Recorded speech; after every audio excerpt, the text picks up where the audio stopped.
In the dark shadows, in the white cold, fearlessly we search for knowledge new and old.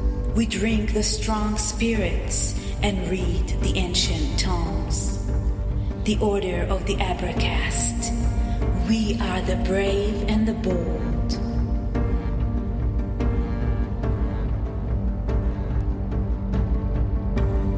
The Abracast.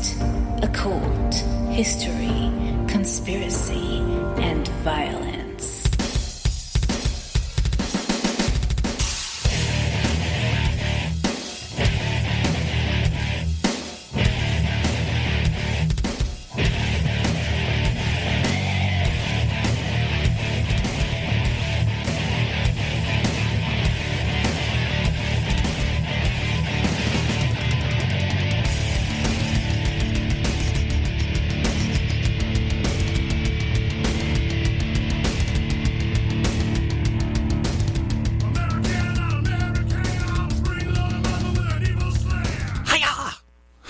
Welcome to the Abracast.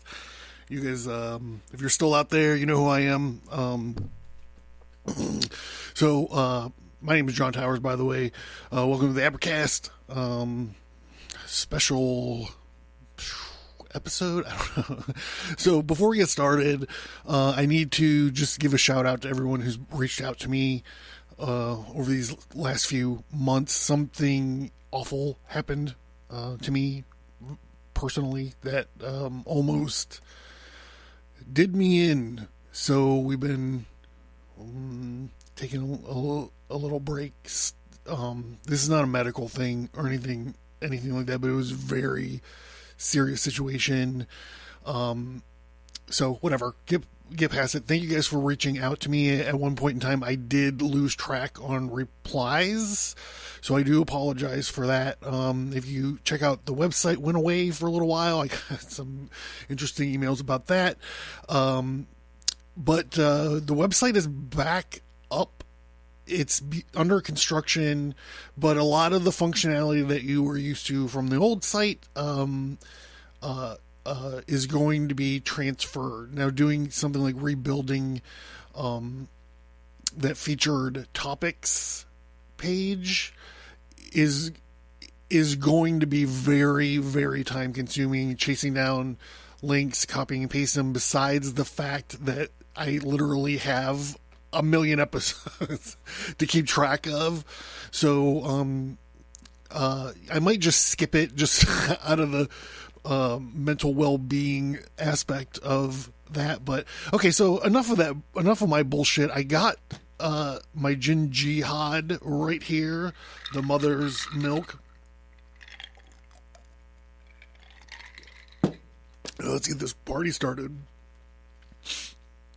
Numbers 19, and the Lord said to Moses and Aaron, "This is a requirement of the law.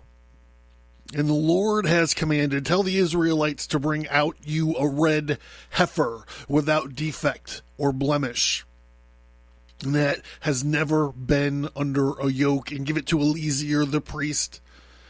It is to be taken outside the camp and slaughtered in his presence." And then Eleazar the priest is to take some of its blood on his finger and sprinkle it 7 times towards the front of the tent of meeting. While he watches, the heifer is to be burned, its hide, its flesh, its offal. The priest is to take up some cedar wood, hyssop, and scarlet wool and throw them into the burning heifer. After that, the priest must wash his clothes and bathe himself with water. He may then come into the camp, but he will be ceremonially unclean till evening. The man who burns it must also wash his clothes and bathe with water, and he too is to be unclean till evening. A man who is clean shall gather up the ashes of the heifers and put them into a ceremonially clean place outside the camp. They shall be kept by the Israelite community for use in the water cleansing, its purification from sin. The man who gathers up the ashes to the heifer must also wash his clothes, and he too will be unclean till evening. This will be a lasting ordinance, both for the Israelites and for the aliens living among them. Whoever touches the dead body of anyone will be unclean for 7 days. He must purify himself with the water on the 3rd day. And on the 7th day, he will be clean. But if he does not purify himself on the 3rd and 7th day, he will not be clean. Whoever touches the dead body of anyone who fails to purify himself, defile the Lord's tabernacle, that person must be cut from Israel, because the water of cleansing has not been sprinkled on him. He is unclean. His uncleanliness remains to him. This is the law that applies when a person dies in a tent. Anyone who enters the tent, anyone who is in it will be unclean for 7 days. Every open container without a lid fastened on it will be unclean. Anyone out in the open who touches someone who has been killed with a sword, or someone who has died a natural death, or anyone who touches a human bone or a grave will be unclean for 7 days. For the unclean person put some ashes from the burned putrefaction offerings into a jar and pour fresh water over them. The man who is ceremonially clean is to take some hyssop, dip it in the water, and then sprinkle the tent and all the furnishings, the people who were there. He must also sprinkle anyone who has touched a human bone or a grave, or someone who has been killed, or someone who has died a natural death. The man is clean, is to sprinkle the unclean person on the 3rd and 7th days. And on the 7th day is to purify himself. This person being cleansed must wash his clothes and bathe with water, and that evening he will be clean. But if a person who is unclean does not purify himself, he must be cut off from the community, because he has defiled the sanctuary of the Lord. And the water of cleansing has not been sprinkled on, and he is unclean, is a lasting ordinance for them. The man who sprinkles the water of cleansing must also wash his clothes, and anyone who touches the water of cleansing will be unclean till evening. Anything that an unclean person touches becomes unclean, and anyone who touches it becomes unclean till evening. So, 2 things. 1, this was written in the time of COVID. 2, we know about this. If you go back with me far enough away from the Waters of the Art episodes, with the high sop and the herbs and the water, we did not make our water of the art with a burnt cow, though. There was various other means of purifying the water of the art. I still have a jar or 2 of those flopping around somewhere. So, if you don't know what I'm talking about, do a little bit of research. Unfortunately, you can't use the featured topic page on the website.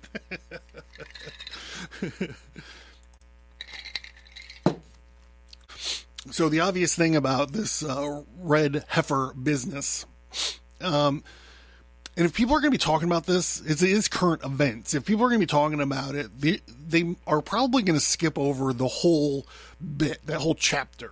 But the whole chapter is important because the slaughtering of the red heifer, and the state of the red heifer, it's got to be perfect red. It can't have any blemishes. It can never have done any work in its life, and it can never have gone under a yoke of any kind. Anyhow, when you sacrifice the red heifer, you use it to make like holy water, like water of the art, right? And that is to be used in cleansing ceremony. So What were the things they were talking about? Unclean physically, spiritually, this idea of like some sort of baptism. It obviously takes place in physical 3D space, but it really is about your soul or something, right? So in the larger context of this conversation we're about to have, the idea of ceremonially cleaning yourself and your sacred spaces, like it was right there in the tabernacle, you have to use it to clean those holy spaces. You can't be unclean and go into a temple, right?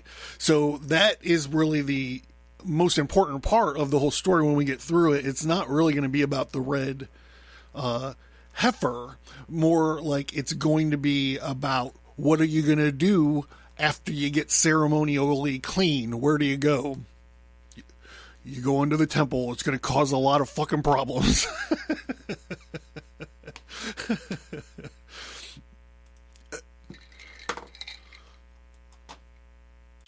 So we're going to move on to talk about the al-Asqa flood, right? Or what most people are calling October 7th.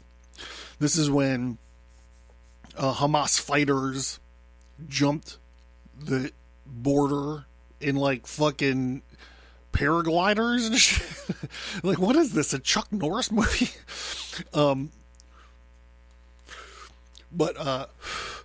So they invaded, I guess they didn't really invade Israel, Gaza, I don't know. Anyhow, they went and killed and smashed some baby heads and raped some women and did all this other kind of stuff. So I wanted to dig up sort of an article from not Hamas's point of view, but from the point of view of an apologist for this sort of stuff, right? It doesn't have to be this sort of stuff. It's this specific fucking thing that just happened. So I found this. Hamas initiates Operation al-Asqa flood against Israel. Armed Palestinian groups from the Gaza Strip infiltrate Israel settlements along the border. Operation al-Asqa flood, a rupture in the history of the Palestinian resistance and its implications. This paper, hold on, I'm going to skip down here. So this was written by Fawaz Jarjiz, a prominent scholar in the field of Middle Eastern studies. He's offered a new perspective on the Arab uprisings in the introduction of his 2014 edited volume, The Middle East, Protest and Revolution in the Arab World. All right, we're going to skip down. Framing Operation al-Asqa flood, psychological and epistemological rupture. Okay, I'm going to do it all again. I practiced this word like 3 times before I hit the button. Framing Operation al-Asqa flood, psychological and epistemological rupture.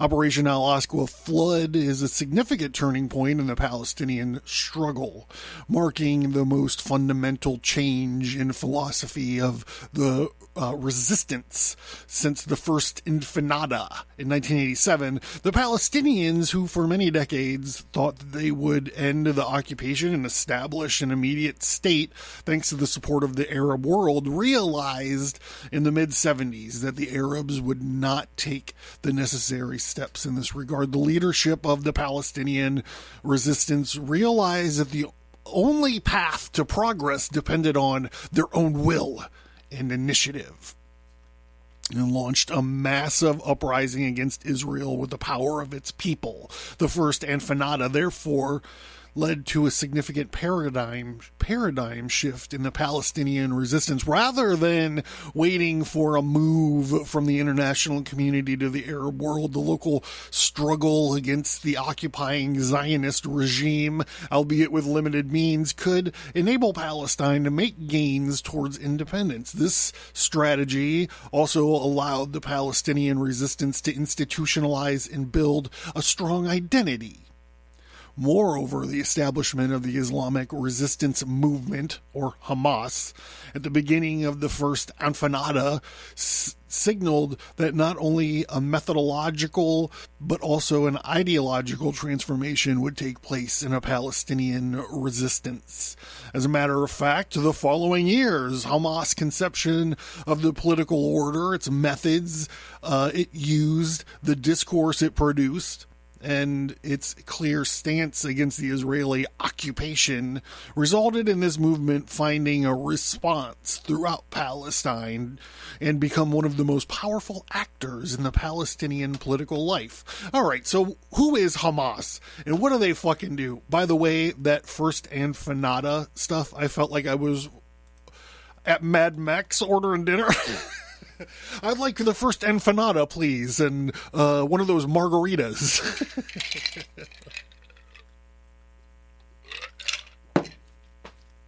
The Hamas Charter, 1988. This was published Intelligence and Terrorism Information Center at the Center for Special Studies. Sounds like probably a lot of badasses work there. So the Hamas Charter, 1988, an overly anti-Semitic, anti-West, radical Islamic in outlook. It stresses Hamas's ideological commitment to destroy the state of Israel through long-term holy war. So I haven't really talked about this, and I'm not in a big rush to talk about it, but the fucking people in America that are weighing in on what's going on in the Middle East right now, just shut the fuck up. Is my microphone on? Shut the fuck up. You don't understand what you're talking about. You just don't. You don't get it. So shut the fuck up.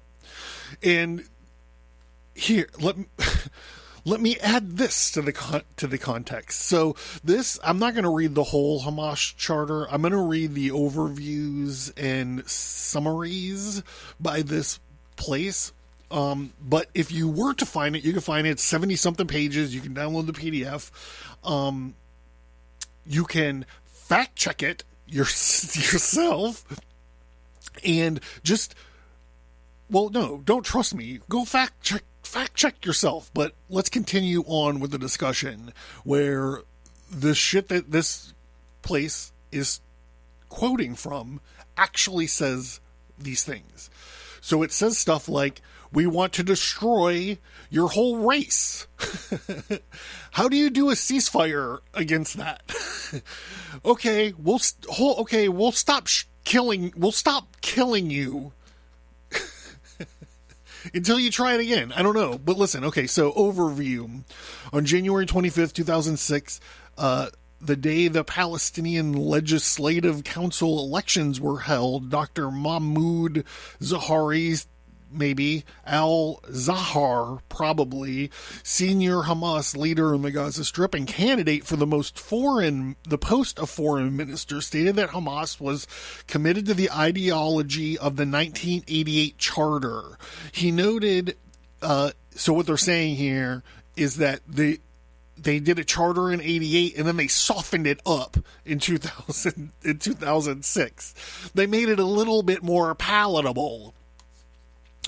He noted empathically, God damn it, I'm having such a hard, I'm rusty, folks. Gotta ease back into this. The movement would not change a single word in its charter, which calls for the destruction of the state of Israel, and would not become a purely political movement, but quite the opposite. It would continue its policy of resistance, i.e., terror attacks.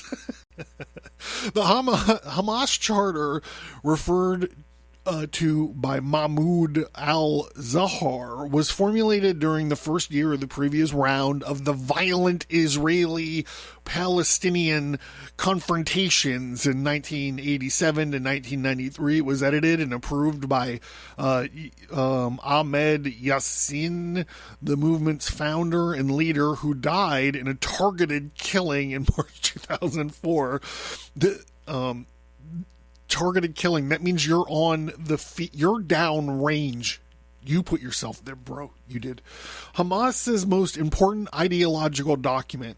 And as of this writing, copies continue to be circulated in the Palestinian Authority administered territories. It makes extensive use of the Islamic sources, the Quran and the Hadith. If I had that featured topic page, I would say, hey, we have a ton of Islam episodes out there. Crusades, First Crusade, Second Crusade, Third Crusade. I have what's got to be by now an 11-hour rambling about 9/11. Historically 9/11 and the GWAT, the global war on terror, and its postmortem, by the way. Maybe that's where this episode will find its place on the as to be created, maybe imaginary featured topics page on the website. Okay, the main points of the Hamas Charter. Sorry for babbling. I'm just excited. I'm having a good time. I haven't talked to you guys in such a long time, so give me a fucking break. The main points of the Hamas Charter. The conflict with Israel is religious and political. The Palestinian problem is a religious, political, Muslim problem, and the conflicts with Israel is between Muslims and the Jews, quote, infidels, unquote. All Palestine is Muslim land, and no one has the right to give it up. The land of Palestine is sacred Muslim land, and no one, including Arab rulers, has the authority to give any of it up. Here's the good one. The importance of jihad, holy war, is the main means of Islamic resistance movement, or Hamas, to achieve its goals. An uncompromising jihad must be waged against Israel, and any agreement recognize its right to exist must be totally opposed. Jihad is the personal duty of every Muslim. The importance of fostering the Islamic consciousness.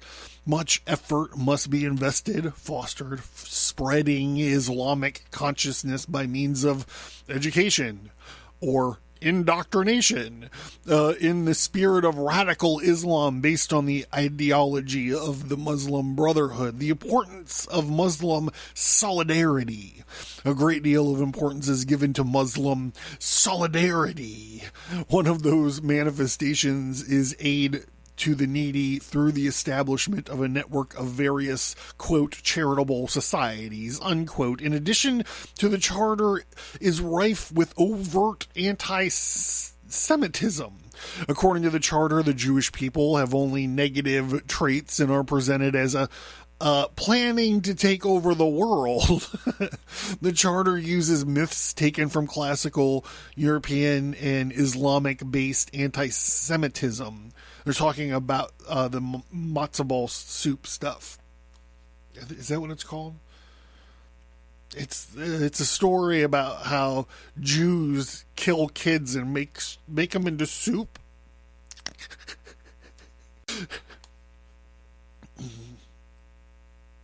The blood libel. That's what it's called. The blood libel. Haha, you just have to let your brain go into neutral sometimes.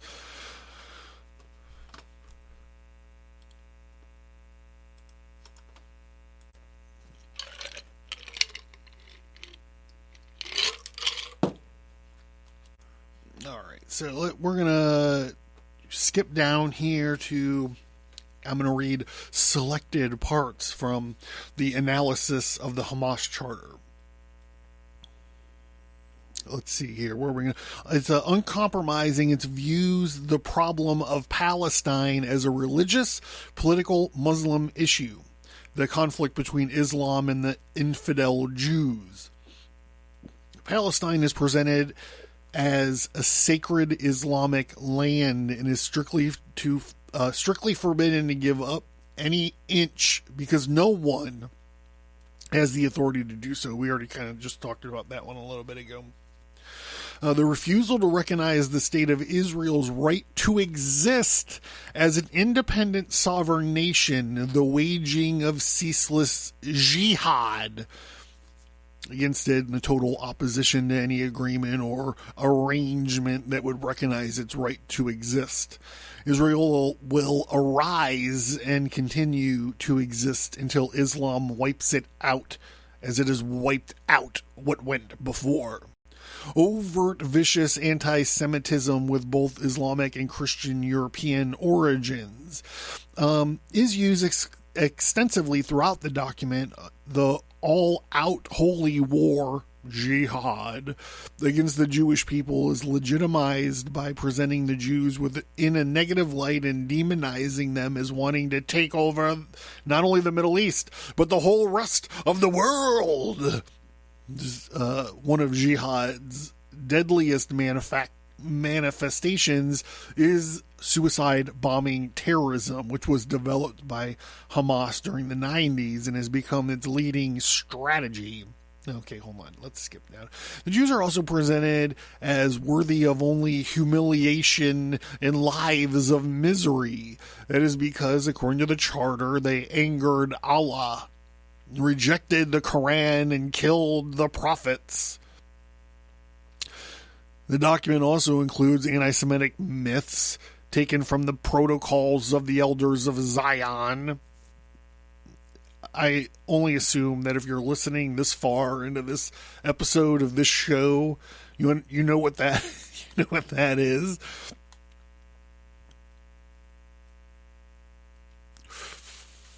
The myths are constantly repeated to represent the Jews as responsible for the French and Russian revolutions. Also the best kind of dressing. The French dressing and the Russian dressing. And for all world and local wars. No war takes place anywhere without the Jews being behind it. The charter demonizes the Jews and describes them as brutally behaving like Nazis towards women and children. Pot, kettle, black. The charter views the jihad, or the holy war, as a way to take all of Palestine from the Jews and destroy the state of Israel. And Hamas's terrorist attacks are seen as a link in the jihad chain carried out during the Israeli-Palestinian conflict. All right, let's see if there's anything down here. Clerics, educators, men of culture, those active in the media and information services, and generally educated public all have the responsibility to carry out,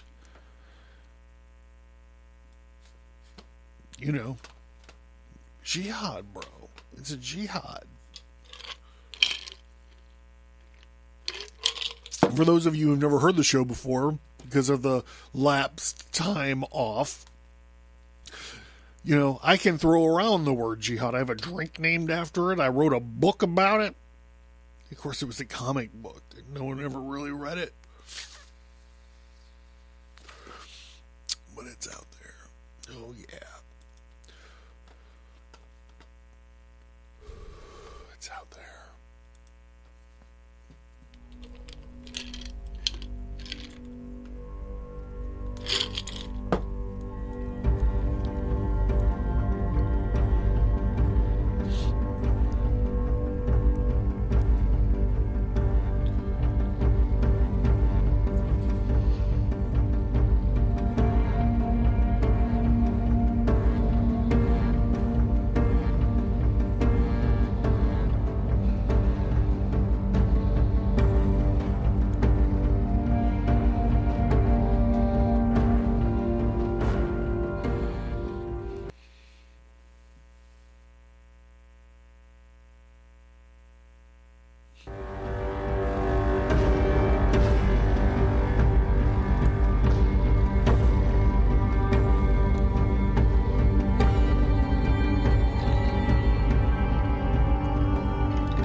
John, what are you talking about? Smoking weed? You're not a weed smoker. Man, I told you I've been through some stressful shit. Besides, like Smokey says, the weed expands your mind. Also, the weed be letting you know where evil lurks. You gotta adapt, bros. You gotta adapt. Okay, so we got Numbers 19, the red heifer ceremony. We got the al-Asqa mosque, or the al-Asqa flood article. We got the Hamas charter. We got Abu Dida, his 100-day speech where he calls out one of the reasons, I guess, for the flood was these Israelites brought these red heifers over. So let's get into that. Well, let's not get into that right now. Let's just talk about the red heifer in the third temple end time prophecy. And this is from a website called the Messianic Prophecy Bible Project. And I've used this website a few times on the show. If I had my featured topic page on the website, I might have more useful information for you. Throughout almost 1,900 years of exile, the Jewish people yearned to return to Israel to build the third temple in Jerusalem and restore temple services. 3 times a day, observant Jews pray, "May the holy temple be rebuilt speedily and in our day." Unquote. Although Jewish people have always lived in the Holy Land, after the Holocaust, the Jews began returning to Israel en masse. In 1948, the Jewish nation was prophetically reborn, Isaiah 66, 7 through 8, and the state of as the state of Israel, and ever since Jews have been streaming back to the land from all corners of the earth. In 67, there had been a movement in Israel to rebuild the Holy Temple. However, the main obstacle of that temple is currently occupied by the Dome of the Rock, which is the al-Aqsa Mosque. And I gotta tell you something else.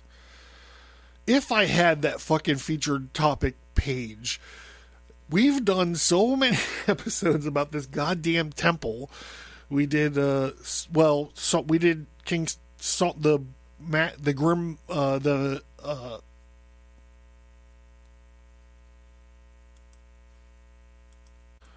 Goetia. So we've done the books, the Keys of Solomon episodes, and then even before that, we did Freemason episodes. A lot of those Freemason stories are seeded in the construction of the building of the temple. There's Genesis episodes. Well, maybe not. What am I thinking of? The Cain and Abel stuff. Anyhow, we've talked about this temple multiple times, many times. And as the regathering of the Jewish people is fulfillment of Bible prophecy, so too is the building of the third holy temple. Today, many of the preparations for the third temple have already been completed, including the sacred worship vessels, the priestly garments to be worn, and the Levites in temple services, as well as over 500 young Jewish men descended from the tribes of Levi have been trained as temple priests to fulfill their duties of worship and sacrifice in the temple. But the temple service can't begin without the Parah Adumah, or the red heifer. What does a cow have to do with the rebuilding of the Holy Temple? And how could a simple animal play a vital role in the success or failure of such a monumental event? God's word states that only the red heifer can restore the biblical purity needed to rebuild the temple. An unblemished, pure red heifer is the key ingredient to temple worship.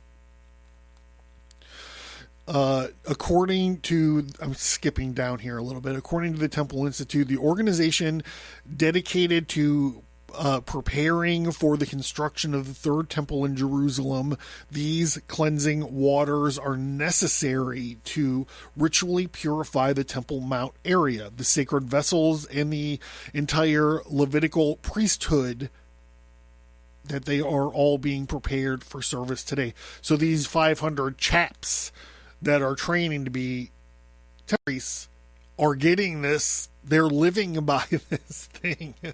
Okay, this baptism ritual. Many conditions may cause ritual impurity or defilement, but one of the most severe comes through the exposure to death. Defilement from contact with death is called tumas meus, and the state of uncleanliness lasts for, come on, we all just did the reading. This is your quiz. 7 days. And prevented a person from participating in the community or temple worship. Although various methods may be employed to cleanse a person from other forms of defilement, the Abracast water of the art, for one, such as ritual water immersion or the mikvah, the ashes of the red heifer is the only remedy for the defilement that results from contact with a corpse. Although some Jews and Christians think that the red heifer is something from the past, never to be seen again, Ezekiel, who prophesies about the rebuilt third temple, also mentions these waters of purification in conjunction with the regathering of Israel, linking to the red heifer to the end times of the coming Masonic era. Okay, so now you're probably really like, okay, we had the Bible and then current events, and then the Hamas charter, and then Abu Abida's speech, and now Bible prophecy. It's getting creepy. Hey, and by the way, earlier when I was throwing around the jihad this and jihad that, you know, I have some bona fides in this arena. I have a drink named after a jihad. I have a book named after a jihad. So I know what I'm talking about. I actually wrote a book. Of course, it was a comic book, and no one really read it. All right, so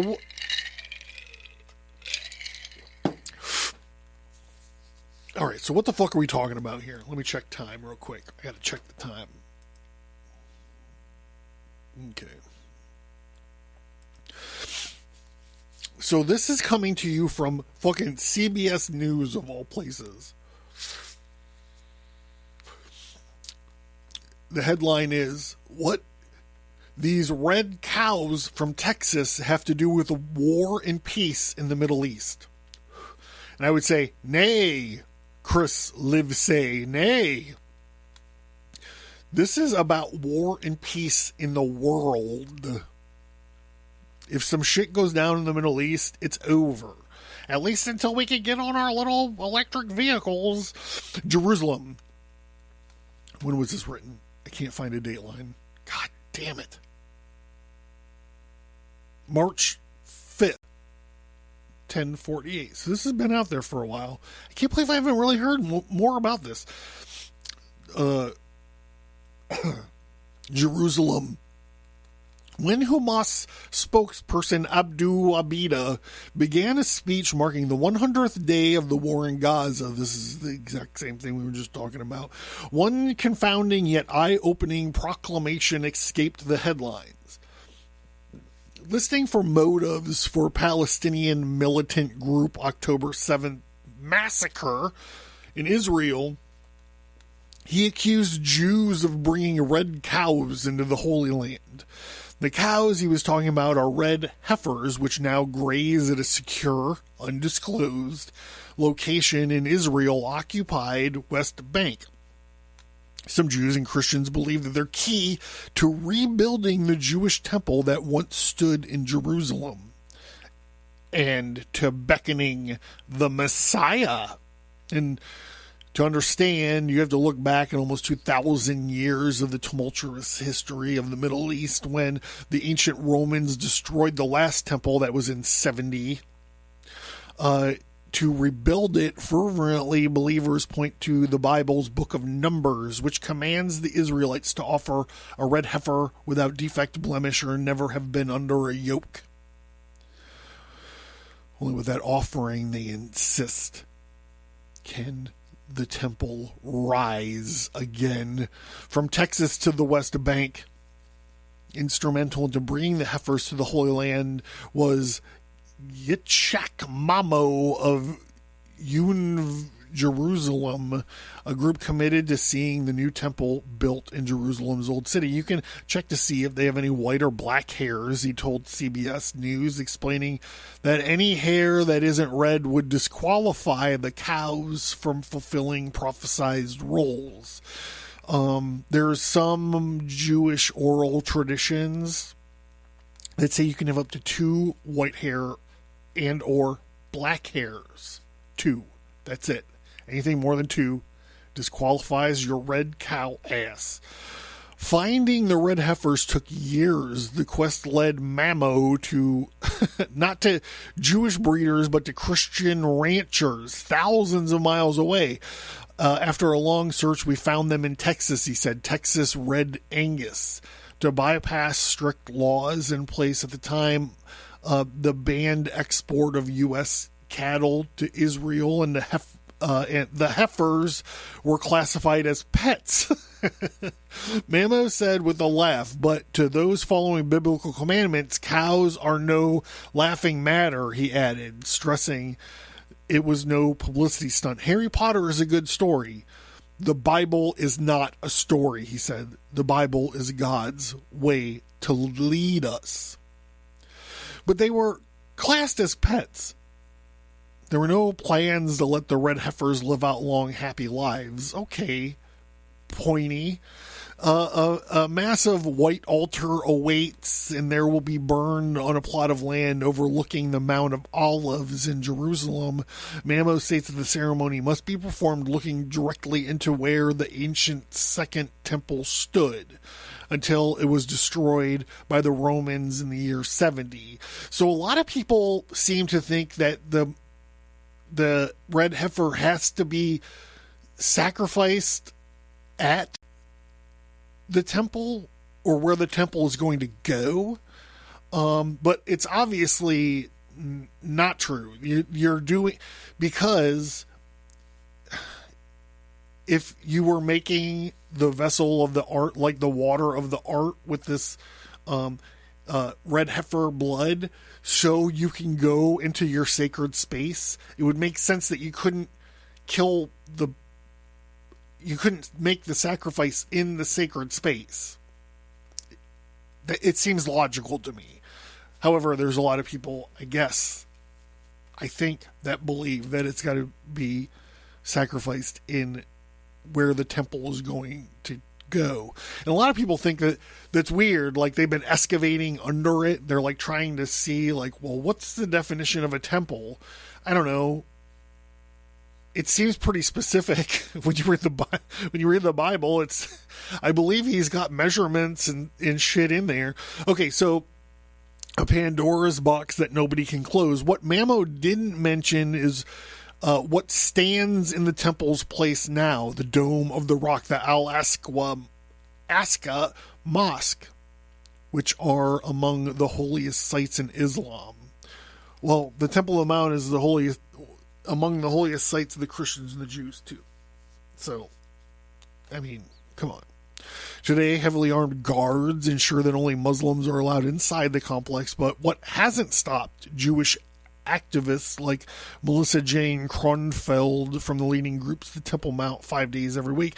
There's one true God, and it started here, she said, and before falling to her knees and bowing where the first temple, or the Temple of Solomon, was built in 957 BCE, the second temple, or the Temple of Herod, was a reconstructed version of the first, built in the 6th century BCE. According to scripture, it is so important for the Jews to return and rebuild the temple, said New York native Kronfeld, who founded the High Honor Horror organization to lead the tours. It's not about taking anything from our Muslim brothers and sisters. It's not about the deconstruction of Islamic holy sites, but the preserving this place as being guardians over the house of God of all people. Yeah, they don't agree with that.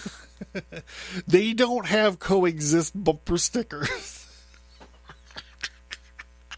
Hamas doesn't have coexist bumper stickers, but she makes no secret about what she wants to happen to the Dome and the Rock. I believe it's going to go 100%. The whole thing is going to go and build a temple, she said, insisting that the shrine and its golden dome should be preserved but relocated. It is a suggestion that many fear, if acted upon, could make the current war even bloodier and see its spread rapidly beyond the Gaza Strip. Everyone says that the building of the third temple is what will bring the war, and it will destabilize the Middle East, she said. The Middle East seems pretty destabilized right now, and the war, if I'm not mistaken, is already here. To be clear, Kronfeld's dream of seeing a third temple constructed on the site, that's just that. It's a dream, and it's not shared by the Israeli government or the vast majority of Israelis or Jews, but the suggestion has been more than enough to incite numerous Islamic groups. Hamas dubbed its October 7th terrorist attack on Israel the al-Asqa wave. It's the flood. The group emblems features of the Dome of the Rock between two crossed swords. While most Muslims do not support Hamas violence, they do share an unwavering devotion to sacred ground. That's because it's in the Quran. Oh, man. Al-Asqa Mosque belongs to all Muslims, he said, so you will find reactions from Indonesia to Toronto and in New York. Today there are 2 billion Muslims worldwide. All right, I'm going to skip past some of this stuff here. I got to do a time check. Okay. Sorry, I'm rusty, guys. I'm rusty. It's funny, I'm seeing a therapist now, and like I'll babble, blah, blah, blah, blah, blah, blah, blah, and then I'll be like, oh, what time is it? Like, is it over? And I'll pull out my phone, and she goes, your sense of time is impeccable. You do this every week. You stop talking, you look at your phone, and it's been exactly an hour. And I looked at her and I said, hey, this is a skill you learn when you're podcasting. You babble for an hour, then you fucking wrap it up and you call it a day.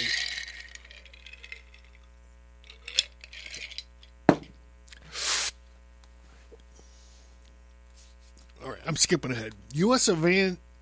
evangelicals and cows and the second coming. Jewish activists have not been deterred by Hamas October 7th massacre and the ongoing war in Gaza. Some have been using the conflict as a backdrop to promote their cause in the United States. At the recent national gathering for prayer and acceptance in Washington, D.C., Mamo spoke of his heifers and his hopes for a third Jewish temple. Gathering was convened by the U.S. House Speaker Mike Johnson, who gave a keynote prayer before the who's who of evangelical leaders and Congress people spoke. Many American evangelicals believe the red heifers will usher the second coming of Christ. So because I haven't done an episode in a really long time, I want to know if Pastor Larry Solomon was fucking invited to this who's who of evangelicals. I didn't get the goddamn memo. Who's Larry Solomon? Go do some deep dives.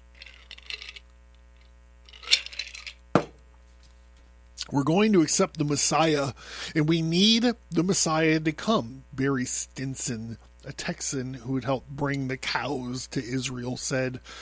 at the gathering. For me, the red heifer is the red for the blood of the Jesus Christ, and that's why it's red. And it's red for the goddamn stars and stripes of the fucking United States of America. I made all that up.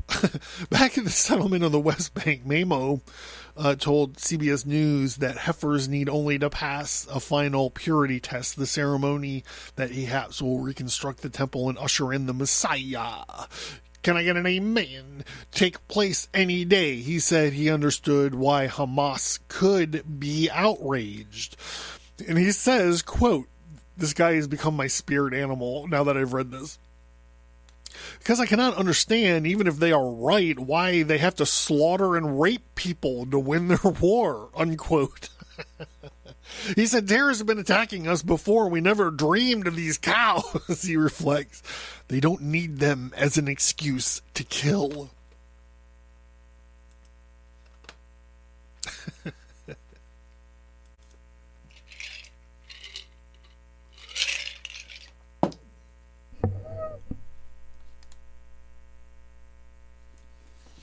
So to close it out, I wasn't really planning on doing this, but let's talk about Solomon and Solomon's temple and how it was really built. Again, if I had this page on my website, this fabled page. All right. Solomon, the connection of Solomon, son of David, the king of Israel. This is from Lewis Spence's An Encyclopedia of Occultism. The connection of Solomon, son of David, and the king of Israel with magical practice, although it does not possess any of the biblical authority, and yet it has a very considerable body of Oriental, that just means Middle Eastern. Whoa, pump the brakes, everybody. It just means Middle Eastern. Tradition behind it is supposed, however, that the Jewish Solomon had in many cases been confounded with a still older and mythical figure. Obviously, it's not the Jewish Solomon. Then the Arabs and the Persians have legends of a prehistoric race who were ruled by 72 monarchs of the name of Suleiman, of whom the last reigned 1,000 years. It does not seem, says Yarker, that the Suleimans are par excellence the rulers of all jinn. Afrits and other elemental spirits bear any relationship to the Israelite king. The name, he says, is found in that of a god of the Babylonians. In the late Dr. Kinley, the translator of Hafiz, says that the earliest Aryan teachers were named Mon, Bottles, or Solomai. That the Solomons were an ancient title of royal power, synonymous with sultans or pharaohs. The Persian legends state that in the mountains of Kaf, which can only be reached by the magic ring of Solomon, there are galleries built by the giant Azrek, where one keeps the statues of a race who are ruled by the Solomon or the wise kings of the East. And there is a great chair or throne of Solomon hewn out of the solid rock or the confines of the Afghanistan or India, called the Takati Suleiman, or Throne of Solomon, its ancient Aryan name being Shankar Arkaga.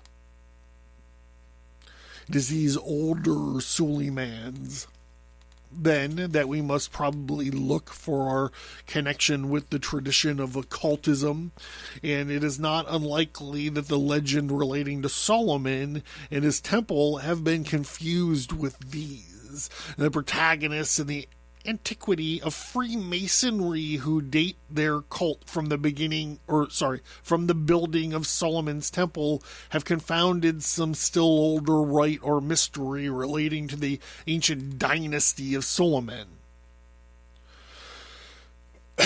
with the circumstance of the Masonic activities of the Hebrew monarch God, says Josephus, enabled Solomon to learn the skill that expels demons, which is a science useful and sanative to men.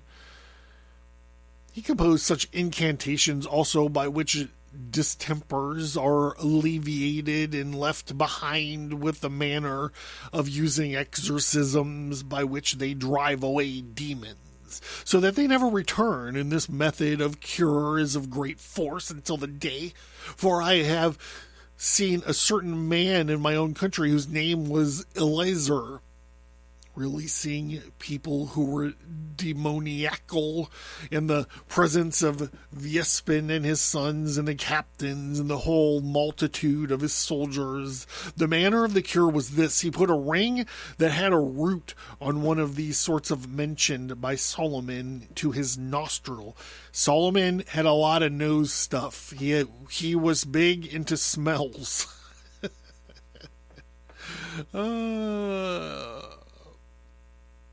Where was I? I lost my goddamn place.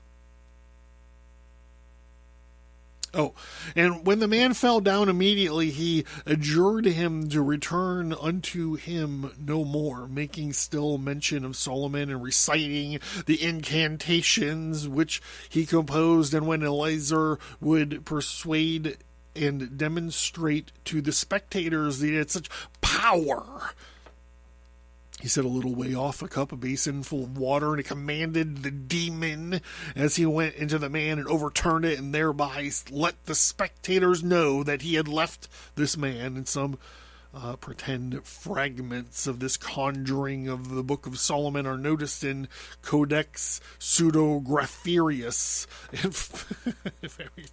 Blah, blah. Okay, and remind the reader to the perils and the attendant to gathering. The mandrake, the cran, alleges that Solomon had powers over the wind and that he rode his throne throughout the world. The day the wind brought it back every night to Jerusalem. The throne was placed on a carpet of green silk of a prodigious length and breadth, and sufficient to afford standing room to all Solomon's army. That is a big fucking rug. And the right hand, the jinn on his left. An army of the most beautiful birds hovered near the throne, forming any kind of canopy over it. And the attendants to screen the king and his soldiers from the sun. A certain, oh gosh, this goes on forever, evil spirits were also made subject to him, whose business was it to dive for pearls and perform other works. They're also informed on the same authority that the devils received permission to tempt Solomon, in which they were not successful, conspired to ruin his character. They wrote several books of magic and hid it under his throne, and when he died, they told the chief men among the Jews that if they wished to ascertain the manner in which Solomon obtained his absolute power over men, it was genii and the wind. They should dig under his throne, and so they found the books abounding with the most impious superstitions, and the more learned, enlightened refused to participate in the reduce described in those books, but they were willingly adopted by the common people, the Mohammedans. It's just an old way to say Muslims. Assert that the Jewish priest published this scandalous story concerning Solomon, which they believed till Muhammad, by God's command, declared him to have been an idolater. Solomon, it is further maintained by the Mohammedans, brought 1,000 horses from Damascus and other cities, and they conquered, and some say they were left to him by his father David, who seized them from the Amalekites, and others pretend that they came out of the Red Sea and they were provided with wings. The king wished to inspect his horses, and they ordered them to be paraded before him, and their symmetry and their beauty so much occupied his attention that he gazed on them after sunset and thus neglected his evening prayers until it was too late. When sensible of his omission, he was so greatly concerned that he ordered all the horses to be killed as an offering to God, except 100 of his best of them. Thus, this, we were informed, procured for him an ample recompense, and he received for his loss of his horses dominion over the wind. The following tradition is narrated by a Mohammedan commentators relative to the building of the Temple of Jerusalem.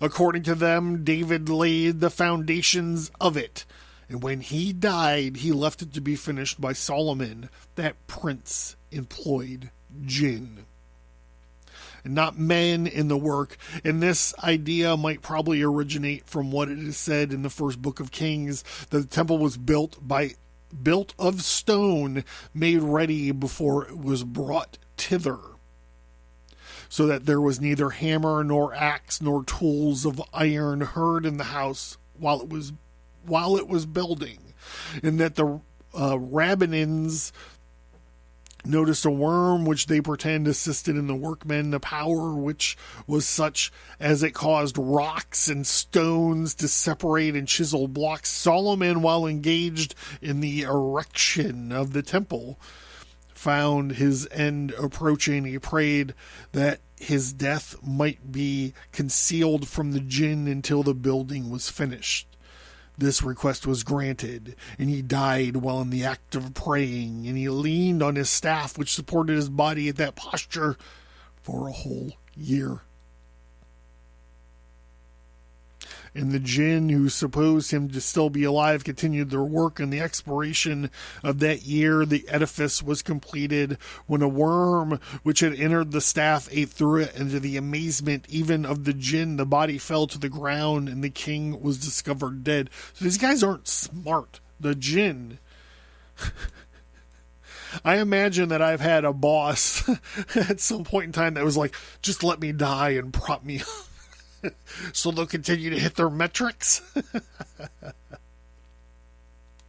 The inhabitants of the Valley of Lebanon believed that the celebrated city and the temple of Baalbek were erected by the jinn under Solomon's direction.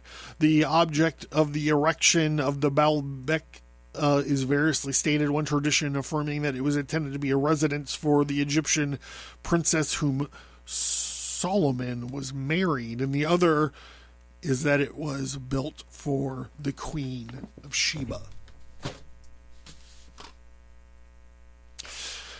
All right, I'm Jon Towers. This has been the Abracast. Thank you guys for those of you who reached out to me while I was away.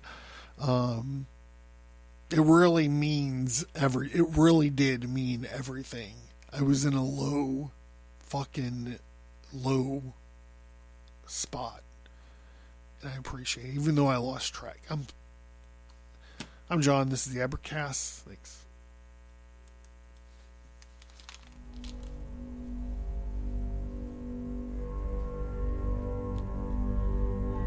Are you interested in the occult, history, conspiracy, and violence? Fuck yeah. Learn more at Abracast.com and visit the storefront for tarot cards, merch, and books. Support the show. Get access to the show archive at subscribestar.com.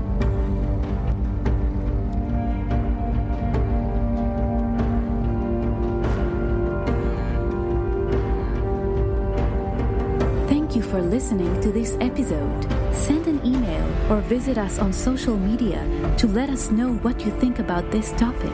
And please remember to leave a 5-star rate and review.